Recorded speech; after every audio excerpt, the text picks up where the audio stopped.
Perkenalkan saya Hari Rapilo Simbolon. Saya dari kelompok 6, eh, ingin mempresentasikan hasil diskusi kami dengan teman saya Edo Hasian Simatupang yang berjudul optim. Eh, yang pertama itu diversification and portfolio risk atau diversifikasi dan risiko portofolio.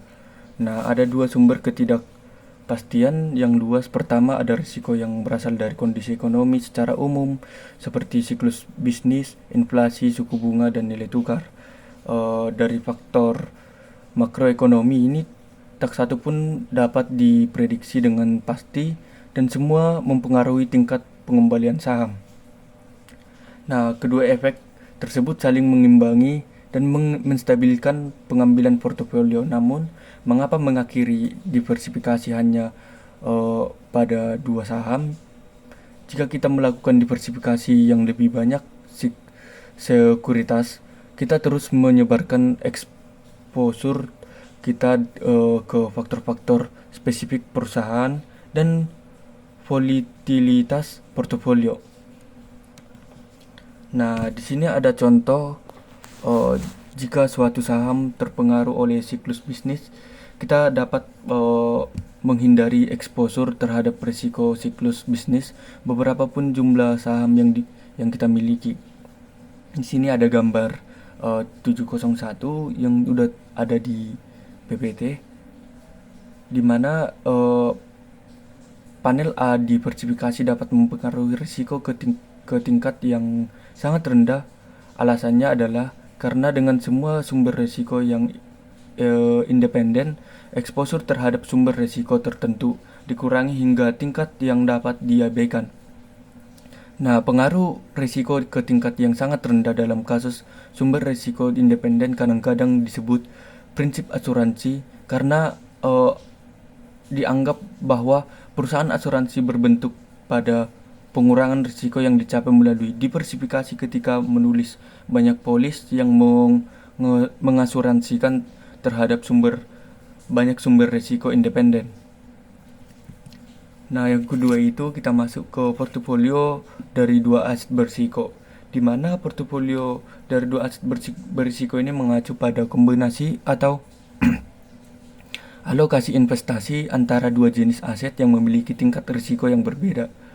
Dalam konteks investasi, risiko sering diukur dalam volatilitas atau fluktuasi nilai aset dari waktu ke waktu. Dua aset berisiko dapat berasal dari kelas aset yang berbeda atau bahkan dari sektor yang berbeda dalam kelas aset yang sama. Eh, Berikut ada beberapa hal yang perlu dipertimbangkan saat membahas eh, portofolio dari dua aset berisiko. Nah, yang pertama itu diversifikasi risiko, di mana kombinasi dua aset berisiko dapat dibentuk atau dapat mempengaruhi risiko secara keseluruhan melalui diversifikasi. Nah, yang kedua itu ada korelasi antara dua aset, yang dimana pentingnya untuk memahami korelasi antara dua aset tersebut, dimana korelasi positif berarti keduanya cenderung bergerak bersama-sama atau naik atau turun. Nah, sedangkan negatif itu berarti mereka cenderung bergerak ke arah yang perlawanan. Di sini ada yang ketiga, tujuan investasi. Tujuan investasi. Portofolio dua aset berisiko harus sejalan dengan tujuan investasi dan profil risiko investor, di mana investor perlu mempertimbangkan secara besar risiko yang tersedia untuk diambil dan seberapa jauh mereka bersedia mengorbankan stabilitas untuk potensi keuangan yang lebih tinggi. Yang keempat itu ada mengelola risiko, di mana perlu diterapkan strategi pengelolaan risiko yang tepat. Yang kelima, analisis fundamental dan teknikal. Analisis fundamental dan teknikal ini dari masing-masing aset dapat membantu investor untuk memahami faktor-faktor yang dapat mempengaruhi kinerja mereka. Nah, yang keenam itu evaluasi dan siklus ekonomi. Evaluasi siklus ekonomi ini di mana bagian dua aset tersebut dapat berperforma dalam berbagai kondisi ekonomi, dapat membantu investor membuat keputusan yang lebih baik.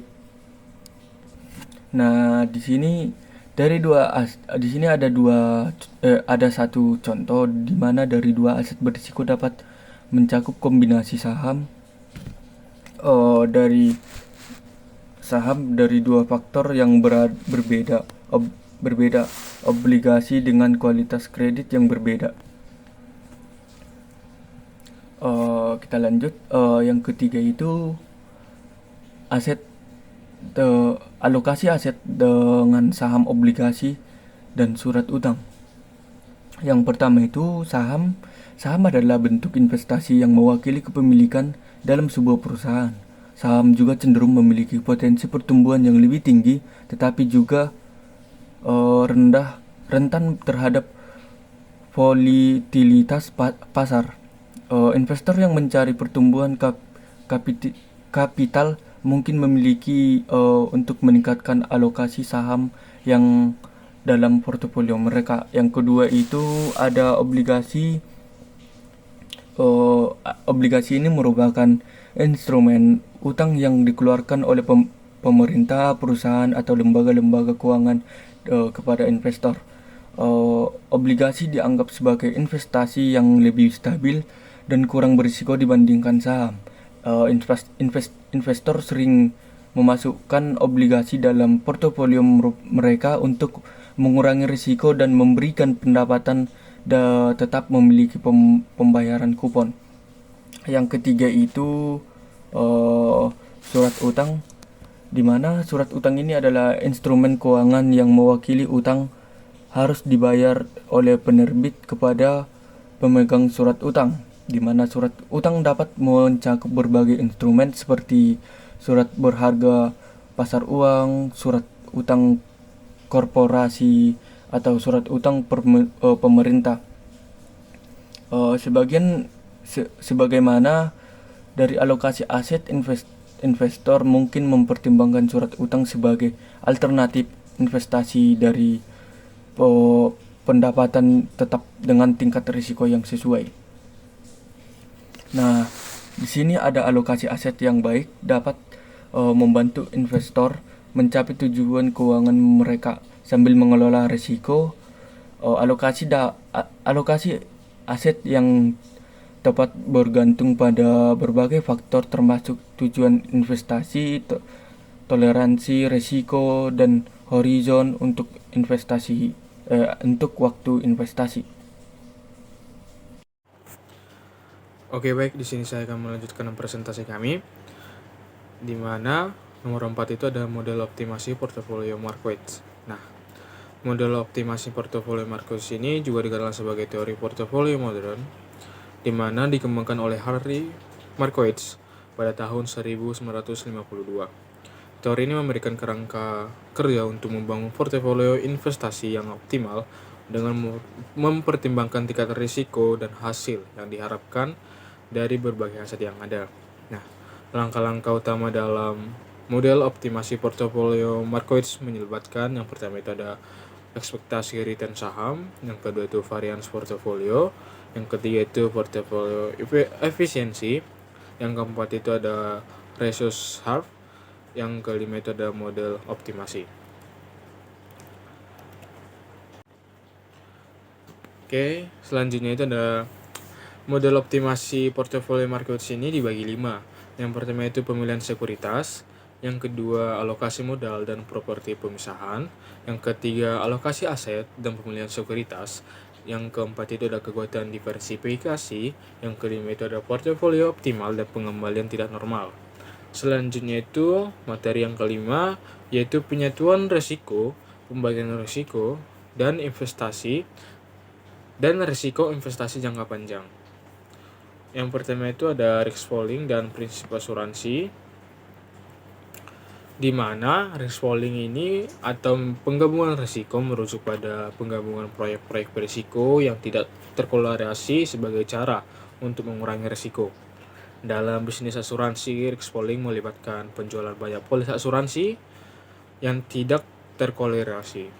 Nah, penerapan risk pooling ini dikenal sebagai prinsip asuransi. Umumnya itu dianggap bahwa risk pooling ini mengurangi risiko dan bahwa pooling tersebut merupakan pendorong utama di balik manajemen risiko untuk industri asuransi.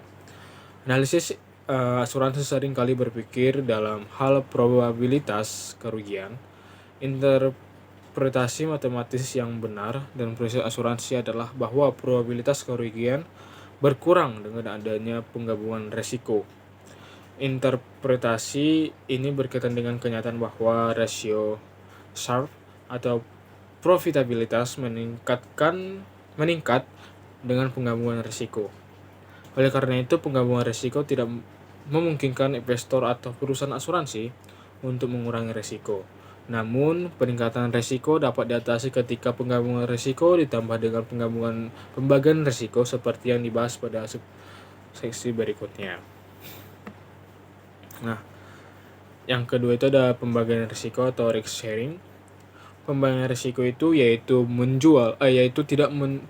tindakan menjual saham dalam portofolio berisiko yang menarik untuk membatasi risiko tetapi tetap menjaga rasio Sharpe atau probabilitas dari posisi yang dihasilkan.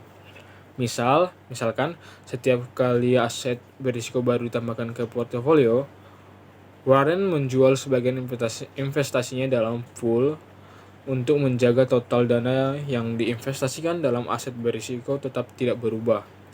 Yang sebagai contoh itu ketika aset kedua ditambahkan, dia menjual separuh posisinya kepada investor lain.